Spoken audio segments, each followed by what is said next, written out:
हाँ, हेलो, नमस्कार दोस्तों। Global science research YouTube channel में आपका स्वागत है। इसके पहले हमने बायोलॉजी के अप्रॉक्सीमेट 3 वीडियो अपलोड कर दिए हैं, और जिसमें से हम इंट्रोडक्शन ऑफ बायोलॉजी हमने बात की थी। उसके बाद हमने इन्वेंशन की बात की, टाइप्स की बात की। अब इन्वेंशन के बाद हमारा लास्ट बेसिक्स बायोलॉजी का लास्ट वीडियो है, जो कि है आपका ब्रांचेस ऑफ बायोलॉजी। हालांकि ये तो आपके एकदम फैक्ट बेस्ड क्वेश्चन है, इनमें तो कुछ ऐसे समझाने लायक है नहीं, लेकिन फिर भी हम इसमें कौन कौन सी ब्रांचेस हैं, किन के अंदर हम किन किन चीज़ की स्टडी करेंगे, ये आज बात करेंगे। और इसके बाद हम कोशिश करेंगे कि यहीं पे हम इसको लर्न करके जाएं। ठीक है, तो चलिए बात करते हैं कि ब्रांचेस ऑफ बायोलॉजी के अंदर कौन कौन। तो आपको ब्रांचेस ऑफ बायोलॉजी हमने 2 टाइप बताए थे, कौन कौन से, एक जूलॉजी और एक बॉटनी। जूलॉजी के अंदर हम आपको बताया था कि एनिमल्स से रिलेटेड जितने भी स्टडीज़ हैं वो हम किसके अंदर करते हैं, वो हम करते हैं जूलॉजी के अंदर। इनके फादर भी बता दिए थे, कौन थे, एरिस्टोटल। और अगर इधर बात करेंगे बॉटनी के अंदर, तो बॉटनी में ये प्लांट से रिलेटेड जितने भी ब्रांचेस हैं, नो डाउट इतनी सफिशेंट नहीं है, लेकिन हमने कोशिश की है जो जो इम्पोर्टेंस हैं उन्हीं को रखने की कोशिश की है। बाकी तो आप ओवरऑल देखोगे बहुत सारे आपको मिल जाएंगे। ठीक है, क्लियर है। तो चलिए हम थोड़ा सा वन बाय वन करके देखते हैं क्या क्या चीज़ें इसमें हैं। अगर हम जूलॉजी की बात करें तो जूलॉजी में देखिए कुछ ऐसी ब्रांचेस हैं जो कॉमन है, आपको जूलॉजी में भी मिलेगी, वही चीज़ें बॉटनी में भी मिलेगी। ठीक है, तो आप उनको दोनों में पढ़ सकते हैं, या उसे आप कॉमनली पढ़ सकते हैं, कोई दिक्कत नहीं है, या अलग अलग भी पढ़ सकते हैं, जैसा भी आपको सुटेबल लगे। राइट, चलिए फर्स्ट देखते हैं। पहला दिया हुआ है एनाटॉमी, सॉरी एंड्रोलॉजी। ठीक है, एंड्रोलॉजी के अंदर अगर बात करेंगे तो मेल रिप्रोडक्टिव ऑर्गन की हम स्टडी करते हैं किसके अंदर, एंड्रोलॉजी की। अच्छा, इसे हम अगर डिफाइन करना चाहें तो कैसे कर सकते हैं, ये सारी ब्रांचेस जूलॉजी की हैं, तो हम क्या लिख सकते हैं, andrology is the branch of zoology in which study about male reproductive organ. अब चूंकि एंड्रोलॉजी कैसे हम याद करें, तो ध्यान रखना मेल में कौन सा हार्मोन्स पाया जाता है, एंड्रोजन। और एंड्रोजन हार्मोन्स की वजह से ही हम ये मेल रिप्रोडक्टिव ऑर्गन की स्टडी कहाँ करते हैं, एंड्रोलॉजी के अंदर। ठीक है, फिर देन हमारा सेकंड निकल के आता है आपका एनाटॉमी। एनाटॉमी के अंदर हम किसकी स्टडी करते हैं, तो एनस याद रखना, internal, internal part of the. अगर हम एनिमल्स में पढ़ रहे हैं तो एनिमल बॉडी, प्लांट्स में पढ़ रहे हैं तो प्लांट बॉडी। ठीक है, तो अब चूंकि हम एनिमल में देख रहे हैं, जूलॉजी की बात कर रहे हैं, तो इंटरनल पार्ट ऑफ द या internal structure of the plant animal body, internal structure of the animal body. तो एनिमल बॉडी की जब हम इंटरनल स्टडी करते हैं तो उसको हम किसके अंदर काउंट करते हैं, वो काउंट करते हैं एनाटॉमी के अंदर। इसी का जस्ट उल्टा आता है मार्फोलॉजी। ठीक है, तो मार्फोलॉजी के अंदर किसके अंदर स्टडी करेंगे, टू स्टडी अबाउट एक्सटर्नल या फिजिकल स्टडी, जो बाहर दिख रहा है उसकी स्टडी हम जब करते हैं तो वो किसके अंदर आता है, मार्फोलॉजी के अंदर। एक्सटर्नल स्टडी, जैसे हम हमारे बॉडी का शेप, साइज, कलर, ये सब कैसे दिख रहा है, उसकी स्टडी हम किसके अंदर करते हैं, मार्फोलॉजी के अंदर। ठीक है, अब हम सब में तो नहीं लिख सकते कि it is a branch of zoology in which study, तो हमने डायरेक्ट क्या, टू स्टडी अबाउट, इसके बारे में हमने डायरेक्ट कर दिया ताकि थोड़ा हमें आसानी हो। क्लियर है। देन इसके बाद हम नेक्स्ट बात करते हैं साइटोलॉजी के अंदर। तो साइटोलॉजी के अंदर हम किसकी स्टडी करते हैं, साइटोलॉजी के अंदर हम सेल की स्टडी करते हैं। साइटो जो है ग्रीक टर्म है। अच्छा, ये चीज़ मैं थोड़ा सा एक बार और रिपीट कर देता हूँ। आपको पता है कि ये जितने लॉजी टर्म दिख रहे हैं ना, ये मैंने शुरू में ही बताया था, ये कैसे हैं, ग्रीक टर्म है। कैसे टर्म है, ग्रीक है। ठीक है, तो ये बात आप क्या करिएगा, ध्यान रखिएगा। राइट, इसके बाद साइटोलॉजी के बाद नेक्स्ट कौन आते हैं, इकोलॉजी।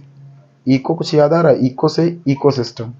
अब अगर एनिमल का है तो हम कोशिश करेंगे कि इकोसिस्टम में जो एनिमल इन्वॉल्व है हम उनकी स्टडी करते हैं। तो एनिमल इकोसिस्टम की स्टडी हम किसके अंदर करते हैं, एनिमल इकोलॉजी के अंदर। एनिमल इकोसिस्टम की स्टडी एनिमल इकोलॉजी के अंदर। ठीक है, देन नेक्स्ट इसके बाद कौन सी ब्रांच है, एंड्रोक्राइनोलॉजी। एंड्रोक्राइनोलॉजी, एंडो मतलब अंदर, ठीक है, यहाँ क्राइन मतलब ये अंदर पाए जाने वाले ग्लैंड्स की बात कर रहा है। ठीक है, हमारी बॉडी में आपको पता होगा कि ट्रांसपोर्टेशन या बॉडी में कनेक्टिविटी बनाए रखने के लिए हमारे बॉडी में एक हार्मोन्स, फ्लूइड फॉर्म में हार्मोन सर्कुलेट करता है, जो कि हमारे डिफरेंट डिफरेंट टाइप के ग्लैंड्स में के थ्रू फॉर्म किया जाता है। ठीक है, तो उन्हीं ग्लैंड्स में से दो तरीके के ग्लैंड होते हैं, एक्सो और एंडो। तो हम एंडो की पहले बात कर रहे हैं। तो एंडोक्राइन ग्लैंड में अब नाम की अगर बात करें तो जैसे pineal gland, pituitary gland, thymus gland, उसके अलावा आप थोड़ा सा नीचे जाएंगे तो पैंक्रियाटिक ग्लैंड्स, म्यूकस ग्लैंड, फिर इसके बाद आप एड्रिनल ग्लैंड, गोनैड ग्लैंड, ये कुछ एंडोक्राइन ग्लैंड्स हैं, ठीक है, जिनकी स्टडी हम किसके अंदर करते हैं, एंडोक्राइन के अंदर, ठीक है ना, एंडोक्राइनोलॉजी, है ना, क्लियर है, जो बॉडी के अंदर पाए जाने वाले ग्लैंड्स है।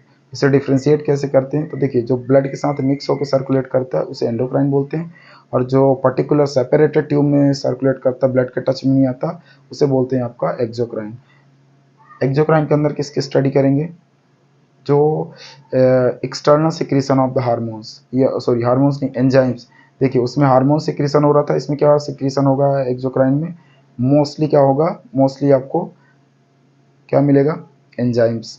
जैसे अभी आँख में मान लीजिए आपके कोई कचड़े पड़ गए या कोई धूल वगैरह पड़ गया, तो आप तुरंत आपकी आँख से आंसू निकलने लगते, वो क्या है, एंजाइम है। फीमेल के ब्रीस्ट से मिल्क निकलता है, वो उसमें क्या पाया जाएगा, एंजाइम। अभी देख रहे हैं ना, स्वेटिंग हो रही है हीट की वजह से, तो ये जो स्वेटिंग है वो क्या है, स्वेट ग्लैंड से निकला हुआ एक्सोक्राइन है। तो इस तरीके से स्वेट, लैक्राइमल, सिबीसियस, सेरोमीनियम, म्यूकस, है ना, मेमरी ग्लैंड, ये जितने, लीवर ग्लैंड, सलाइवरी ग्लैंड, ये जितने भी आप फ्लूइड फॉर्म में देखते हो ना, ये सब किसके अंदर आएंगे, ये सब एक्सोक्राइन के अंदर आएंगे। क्लियर है, तो इन सब की स्टडी हम कहाँ करते हैं, एक्सोक्राइन के अंदर। क्लियर है, एक्सोक्राइनोलॉजी के अंदर, ठीक है। अब नेक्स्ट आता है, उसके बाद एक्सोक्राइन के बाद आता है आपका इवोल्यूशनरी बायोलॉजी। इवोल्यूशनरी बायोलॉजी के अंदर नाम से क्लियर है कि हम इवोल्यूशन के बारे में स्टडी करेंगे। इवोल्यूशन क्या है, देखिए समय के साथ साथ हर स्पीसीज में थोड़ा थोड़ा बहुत कुछ न कुछ हर जनरेशन में बदलाव आता है, चेंज आते हैं, है ना, परिवर्तन आते हैं। तो वो उन चेंज को हम क्या करते हैं, जनरेशन टू जनरेशन कंपेयर करते हैं, और फिर हम प्रीवियस और न्यू जनरेशन को मैच करते हैं और देखते हैं क्या बदलाव आया।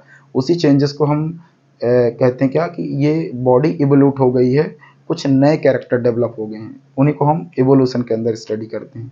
क्लियर है, इनमें कहीं ना कहीं हमारा जेनेटिक्स भी रोल प्ले करता है, तो ये भी आप ध्यान रख सकते हैं। नेक्स्ट आपको क्या आता है, जेरेंटोलॉजी। जेरेंटोलॉजी के अंदर सॉरी जेनेटिकल बायोलॉजी, जेनेटिकल या जेनेटिक्स बोल सकते हैं। जेनेटिकल बायोलॉजी के अंदर क्या हम किसकी स्टडी करते हैं, जेनेटिकल बायोलॉजी के अंदर हम स्टडी करते हैं जेनेटिक्स की। जेनेटिक्स के अंदर तीन चीज़ की स्टडी करते हैं, आपको पता होगा, इनहेरिटेंस, हेरिडिटरी और वेरिएशन। हेरिडिटरी क्या है, जो जेनेटिक कैरेक्टर पेरेंट से बच्चे में जाता है ना, जैसे मेरे फेस का कलर आया, हाइट आई, लेंथ आया, है ना, और उसके साथ साथ हेयर का कलर आया, आई का कलर आया, बहुत सारे फीचर हैं जो हमारे पेरेंट्स हमको मिले हैं। तो वो जो कैरेक्टर आए ना, तो उन कैरेक्टर को हेरिडिटरी कैरेक्टर बोलते हैं।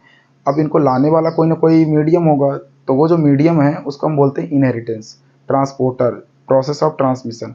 और एक होता है वेरिएशन। तो वेरिएशन की स्टडी हम किसके अंदर करते हैं, सॉरी, वेरिएशन के अंदर क्या है, वेरिएशन के अंदर लाते वक्त जैसे कोई ना कोई मान लो साथ में डिजीज चलाया, जिसकी वजह से हमारे जेनेटिक्स में बदलाव आ गया, तो वो भी किसके अंदर आ जाएगा, आपका वेरिएशन के अंदर। उसके अलावा कुछ इन्वायरमेंटल फैक्टर होते हैं, जैसे एटमॉस्फेयर पे आया, मुझे न्यूट्रिशन की कमी हो गई, मुझे न्यूट्रिशन प्रॉपर नहीं लिया, तो मेरा जो बॉडी है एक तरीके से प्रॉपर ग्रोथ नहीं करेगा, इस वजह से वो एक तरीके से इन्वायरमेंटल अफेक्ट हो जाएगा।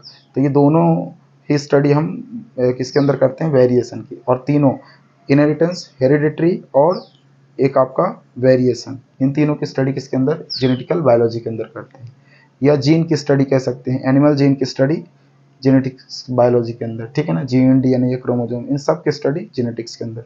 इसके बाद नेक्स्ट निकल के आता है क्या, अच्छा एक टर्म हम इससे पहले थोड़ा सा नाम लिया था, जीरेंटोलॉजी।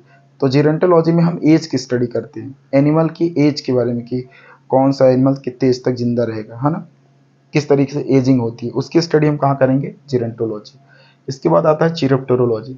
चिरोप्टेरोलॉजी के अंदर किसकी स्टडी करते हैं, तो आपको पता होगा बैट, चमगादड़, है ना। अब ये सब पूरे फैक्ट बेस्ड क्वेश्चन है ना, तो हम इसको बार बार ऐसे रिवाइज करेंगे तो ऑलरेडी हमें कोशिश होगी कि याद हो जाएगा, ठीक है। इसके बाद चिरोप्टेरोलॉजी के अंदर हम किसकी, बैट की स्टडी करते हैं। फिर नेक्स्ट आता है आपका इम्यूनोलॉजी। इम्यूनो, देखिए नाम से ही अगर आप थोड़ा देखोगे ना तो बहुत ज़्यादा रिलेट करता है ना। तो इम्यूनोलॉजी के अंदर किसकी स्टडी करेंगे, इम्यून सिस्टम की, ठीक है, या इम्यूनिटी की। इम्यूनिटी क्या होता है, हमारे बॉडी का डिफेंस मैकेनिज्म होता है, जो बाहर से आने वाले डिजीज़ को प्रोटेक्ट करता है। क्लियर है, देन इसके बाद क्या आता है नेक्स्ट, न्यूरोलॉजी। न्यूरोलॉजी के अंदर किसकी स्टडी करते हैं, ओबियसली न्यूरॉन सेल्स की स्टडी करेंगे, है ना, वो एनिमल न्यूरॉन सेल्स की। इसके बाद ओफियोलॉजी आता है। ओफियोलॉजी के अंदर किसकी स्टडी करते हैं, तो स्नेक्स की स्टडी करते हैं, है ना, स्नेक। इसके लिए सर्पेंटोलॉजी भी होता है, तो सर्पेंटोलॉजी भी आप इसे ध्यान रख सकते हैं, ओफियोलॉजी को, स्नेक की स्टडी। देन नेक्स्ट इसके बाद कौन आता है, इसके बाद नेक्स्ट आता है फिजियोलॉजी। फिजियोलॉजी के अंदर आपको किसकी स्टडी करोगे, आपके बॉडी के अंदर जो भी ऑर्गन्स हैं वो किस तरीके से फंक्शन करते हैं, इनकी स्टडी जब आप देखोगे तो वो हम किसके अंदर काउंट करते हैं, फिजियोलॉजी के अंदर। देखिए एक होता है मार्फोलॉजी, एक होता है फिजियोलॉजी। मार्फोलॉजी के अंदर हम स्ट्रक्चर कैसा है उसकी स्टडी करेंगे या एनाटॉमी की, और अब फिजियोलॉजी के अंदर हम किसकी स्टडी करेंगे, वो कैसे काम कर रहा है, किन किन किन किन रिसेप्टर के थ्रू, किन किन मेथड के थ्रू वो वर्क कर रहा है, इस चीज़ की स्टडी हम किसके अंदर करते हैं, फिजियोलॉजी के अंदर। देन इसके बाद नेक्स्ट आता है हमारा कौन सा, पैथोलॉजी। पैथोलॉजी के अंदर किसकी स्टडी करेंगे, पैथो ये बॉडी से रिलेटेड है, आपके शरीर से रिलेटेड है, तो बॉडी से रिलेटेड स्टडी मतलब कि आपके बॉडी से रिलेटेड डिजीज़ की स्टडी हम पैथोलॉजी के अंदर करते हैं, क्लियर है। देन इसके बाद अगर हम बात करेंगे, अब वो चाहे जो भी डिजीज हो, फिजियोलॉजी से रिलेटेड जो भी डिजीज हो। इसके बाद हम नेक्स्ट बात करते हैं इसके अंदर पेलेंटोलॉजी। पेलेंटोलॉजी के अंदर हमने शुरू में बताया था फॉसिल की स्टडी, कुछ कुछ चीज़ें आपको इवोल्यूशन में भी मिली होगी, तो सॉरी इवोल्यूशन नहीं, इन्वेंशन, इन्वेंशन में भी बहुत सारी चीज़ें मिली होंगी, तो वो भी आप इसमें ध्यान रख सकते हैं, क्लियर है। तो नेक्स्ट आपका क्या रहेगा, पेलेंटोलॉजी के अंदर हम फॉसिल की स्टडी करते हैं। फिर देन नेक्स्ट क्या निकल के आता है आपका पेलेंटोलॉजी के बाद, नेक्स्ट दिया होगा कार्डियोलॉजी। कार्डियक मसल्स किससे रिलेटेड है, हार्ट से, ठीक है। कार्डियक मसल्स किससे रिलेटेड है, हार्ट से, तो हम इसको क्या कह सकते हैं, हार्ट की स्टडी या कार्डियक मसल्स की स्टडी या हार्ट की स्टडी हम कार्डियोलॉजी के अंदर करते हैं, क्लियर है। इसके बाद नेक्स्ट है ऑर्निथोलॉजी। बर्ड्स की स्टडी ऑर्निथोलॉजी के अंदर करते हैं, जो भी बर्ड्स है जितनी भी, है ना। इसके बाद नेक्स्ट है आपका इक्थियोलॉजी। इक्थियोलॉजी के अंदर किसकी स्टडी करते हैं, फिश की, है ना, फिश, फिश या पीसेस जिसे बोलते हैं, फिश की स्टडी इक्थियोलॉजी के अंदर। नेक्स्ट आपका क्या आता है, नेक्स्ट आता है इक्थियोलॉजी के बाद आपका एंटोमोलॉजी है। एंटोमोलॉजी के अंदर इंसेक्ट की स्टडी, इनसे याद रखना, इंसेक्ट, इंसेक्ट की स्टडी एंटोमोलॉजी।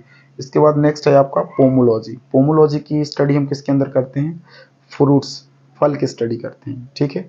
किसके अंदर, सॉरी ये प्राइमोलॉजी है, सॉरी ये प्राइमोलॉजी है, पोमोलॉजी उधर मिलेगा बॉटनी में, प्राइमोलॉजी ये प्राइमेट्स की स्टडी हम किसके अंदर करते हैं, प्राइमोलॉजी, ठीक है। प्राइमेट्स, देखिए जिनमें मेंस्ट्रुअल साइकिल चलती है हम उन्हें क्या कहते हैं, प्राइमेट्स, और एक होते हैं नॉन प्राइमेट्स जिसमें ओस्ट्रस साइकिल चलती है, मेंस्ट्रुअल और स्ट्रस साइकिल, तो ध्यान रखिएगा, है ना। मेंस्ट्रुअल साइकिल जिनमें पीरियड्स वगैरह आते हैं मंथली, वो किसके अंदर आते हैं, प्राइमेट्स के अंदर आते हैं। हम लोग भी प्राइमेट्स के अंदर ही आते हैं क्योंकि हम लोग बंदर की वेराइटी हैं। इसके बाद नेक्स्ट है राइनोलॉजी। राइनोलॉजी के अंदर क्या आएगा आपका, राइनोलॉजी के अंदर आएगा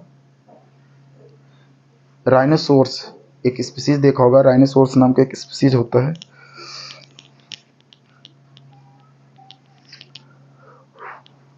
सॉरी, राइनोसोर्स के अंदर किसकी स्टडी करते हैं हम, राइनोसोर्स के अंदर,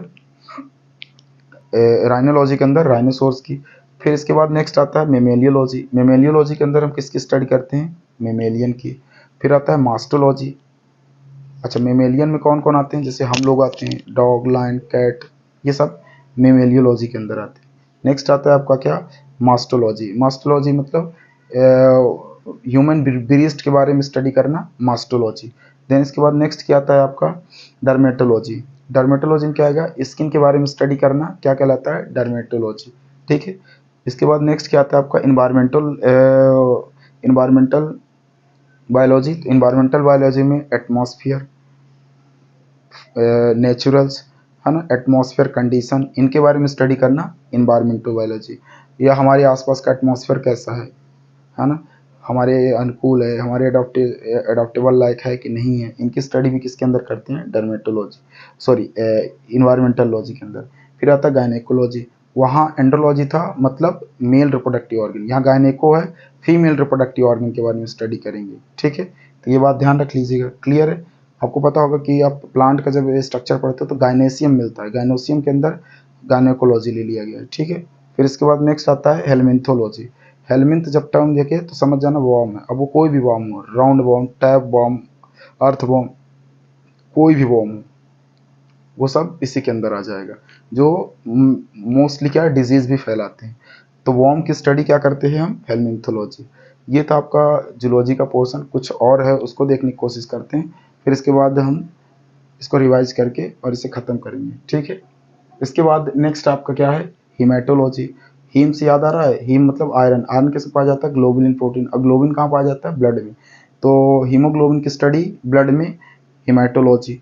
देन नेक्स्ट आता है आपका मेलेकोलॉजी। मेलेकोलॉजी के अंदर के स्नेल, स्नेल की स्टडी मेलेकोलॉजी। देन नेक्स्ट आता है आपका डर्मेटोलॉजी, सॉरी डेमोग्राफी। डेमोग्राफी की स्टडी कहाँ, डेमोग्राफी किसके अंदर स्टडी करते हैं, पॉपुलेशन की स्टडी।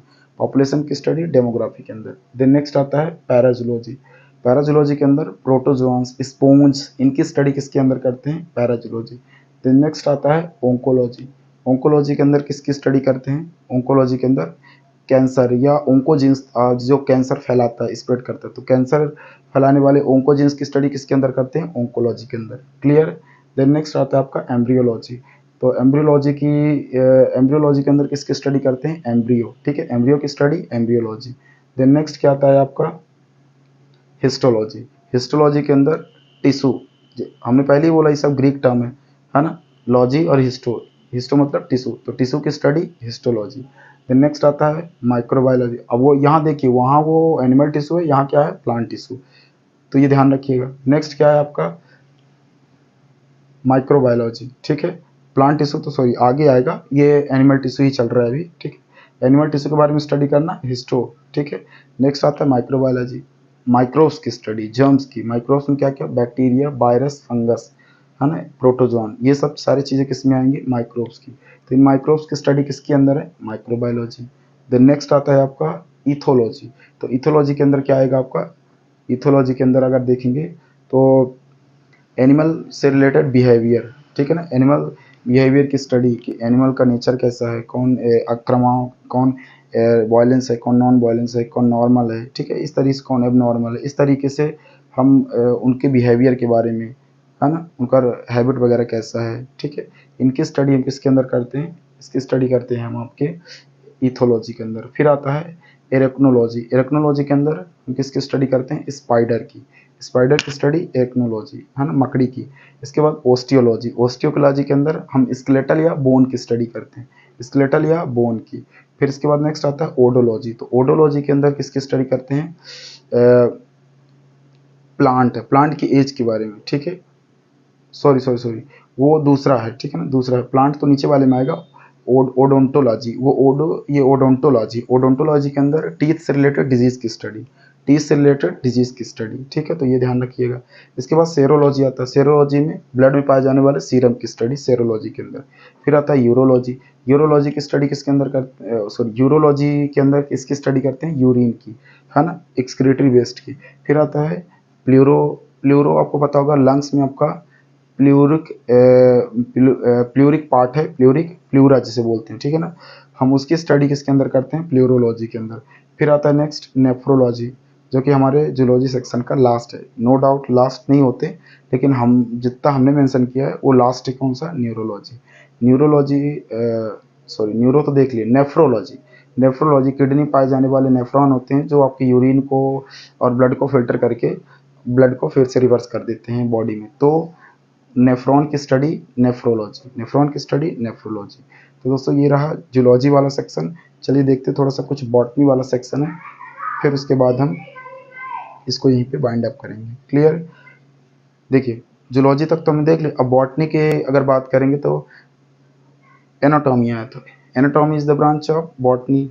बॉटनी का भी है, जूलॉजी का भी है। चूंकि बॉटनी वाला है प्लांट एनाटॉमी, तो हम इसकी बात करेंगे, ये branch of botany in which study of plant anatomy या internal part of plant.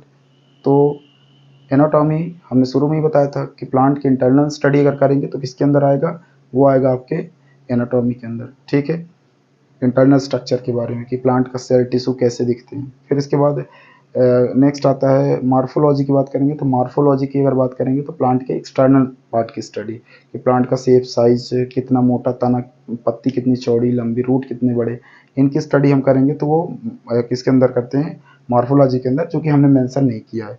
Next आता है आपका एंथोलॉजी। एंथोलॉजी की अगर बात करें तो फ्लावर की स्टडी किसके अंदर करते हैं, एंथोलॉजी। फ्लावर की स्टडी एंथोलॉजी। बैक्टीरिया की स्टडी बैक्टीरियोलॉजी। वायरस की स्टडी वायरोलॉजी। फंगस की स्टडी माइकोलॉजी। फंगस की स्टडी माइकोलॉजी, ये थोड़ा चेंज है। और एल्गी की स्टडी फाइकोलॉजी, ये भी थोड़ा चेंज है। तो चार बहुत ध्यान रखिएगा प्लांट में, बैक्टीरियो, बायरो, माइको और फाइकोलॉजी। क्लियर। नेक्स्ट इसके बाद आता है डेंड्रोक्राइनोलॉजी। डेंड्रोक्राइनोलॉजी, इसमें प्लांट की एज पता की जाती है। हमने जीरेंटोलॉजी में एनिमल की एज देखी थी और यहाँ किसकी एज है, प्लांट की एज है। ठीक है, क्लियर है। तो ये बात थोड़ा ध्यान रख लीजिएगा, डेंड्रोक्राइनोलॉजी के अंदर प्लांट की, इकोलॉजी के अंदर प्लांट इकोसिस्टम। इसके बाद जेनेटिक्स, प्लांट जेनेटिक्स के अंदर या प्लांट जेनेटिक्स की बात करेंगे तो उसमें हम प्लांट के जीन के बारे में स्टडी करेंगे। देन नेक्स्ट अगर साइटोलॉजी की बात करेंगे तो प्लांट साइटोलॉजी की बात करेंगे तो प्लांट सेल की हम बात करेंगे उसमें। नेक्स्ट हिस्टोलॉजी, प्लांट हिस्टोलॉजी की बात करेंगे तो प्लांट टिश्यू की बात करेंगे। ठीक है। देन पेलियोंटोलॉजी की अगर बात करें, सॉरी पेलियो बॉटनी की बात करेंगे तो बॉटनी लग गया मतलब प्लांट फॉसिल की बात कर रहे हैं। प्लांट फॉसिल, फॉसिल हमने शुरू में ही बताया था कि फॉसिल की अगर बात करेंगे तो जैसे कोई भी स्पीसीज डेड हो गया, अब जब हमें वो बाद में कई साल बाद अगर हमें उसे वेस्ट के रूप में मिलेगा तो हम उसको एज अ फॉसिल काउंट करते हैं। ठीक है, तो ये ध्यान रखिएगा, फॉसिल की स्टडी प्लांट फॉसिल की पेलियोबॉटनी के अंदर। फिर आता है पोमोलॉजी, फल की स्टडी पोमोलॉजी के अंदर करते हैं। नेक्स्ट टैक्सोनॉमी, क्लासिफिकेशन की स्टडी टैक्सोनॉमी के अंदर करते हैं।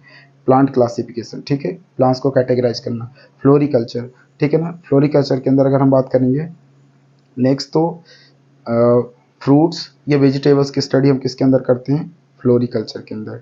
ठीक है, ये कल्चर ऑफ गार्डन भी कह सकते हैं। नेक्स्ट हॉर्टिकल्चर, हॉर्टिकल्चर के अंदर क्या आ जाएगा, हॉर्टिकल्चर की अगर बात करेंगे तो गार्डन की स्टडी हॉर्टिकल्चर के अंदर आ जाएगा। ये था आपका जीरेंटोलॉजी, सॉरी ये मैंने गलती से लिख दिया। जीरेंटोलॉजी के अंदर ये जो मैंने उधर बताया था, जीरेंटोलॉजी के अंदर एज की स्टडी करते हैं। ठीक है ना, अब चूंकि एनिमल होगा तो एनिमल, प्लांट होगा तो प्लांट की एज। क्लियर है, तो ये बात ध्यान रखिएगा। राइट, इसके बाद हमने फ्लोरी की बात की थी तो कल्चर ऑफ फ्लावर। फिर इसके बाद हॉर्टिकल्चर की बात करेंगे तो हॉर्टिकल्चर के अंदर फ्रूट्स, वेजिटेबल या गार्डन की स्टडी। इसके बाद सिल्वी कल्चर आता है जो कि लास्ट है। तो सिल्वी कल्चर के अंदर किसकी स्टडी करेंगे, सिल्क वॉर्म, एक इंसेक्ट होता है, कीड़ा होता है, हम उससे ये सिल्क निकालते हैं और कपड़े वगैरह बनाने के लिए हम इनका इस्तेमाल करते हैं। ठीक है, तो ये रहा दोस्तों हमारा ब्रांचेस, जो कि हमने बॉटनी और जूलॉजी के अंदर इसे देखने की कोशिश की है। ठीक है, तो इसको एक बार दो बार आप इसे वीडियो को रिमाइंड करके देखेंगे और ख़ुद भी आप एक बार रिवाइज करेंगे तो ऑलरेडी ये आपको आ जाएगा। ठीक है, तो दोस्तों कैसा लगा रिवीजन ये हमें ज़रूर बताएं और पसंद आता तो इसे लाइक एंड सब्सक्राइब करें। ठीक है, जय हिंद।